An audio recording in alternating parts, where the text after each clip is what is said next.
Whether you're brand new to fishing or have been in it for a while, you've probably heard the terms inshore and offshore fishing. But what's the real difference and which one's right for you?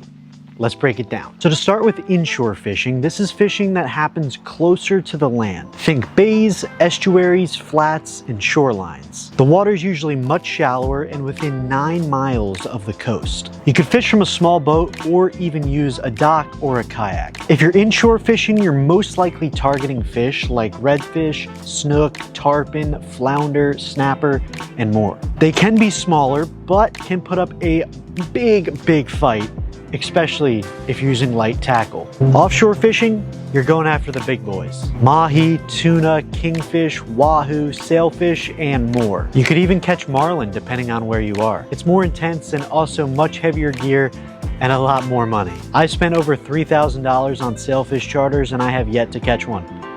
Please help. Inshore fishing is much more beginner friendly, so you don't need an expensive boat, expensive gear, or expensive bait. If you have a spinning combo, some artificial lures, or live bait, you'll be in overall good shape, whether you're a pro or a beginner. Offshore fishing is much more expensive. You're gonna need high quality GPS systems, outriggers, and a sonar to keep in touch. The gear is heavier and fuel costs and charter costs are through the roof most times, but sometimes you could find a good deal. If you're chasing that dream bucket list fish, it's definitely worth the adventure, and I can attest to that. The thing about inshore fishing is that it's more laid back. You're closer to land, the trips are usually shorter, and it's great for beginners or families or kids or people that are just looking to have a nice relaxing day out on the water. Overall, with offshore fishing, it's more of a mission. It's mainly all-day adrenaline pumping action for big saltwater game fish that you don't want to miss out on. You're battling the waves, you're chasing pelagic fish, and you've got hours of adrenaline rushing through you for fish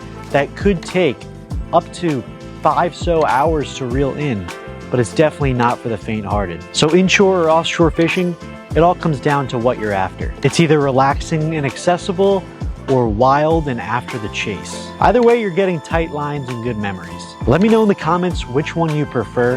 Thank you guys for watching, and if this video helped you, make sure to subscribe and hit that thumbs up button. See you on the next episode.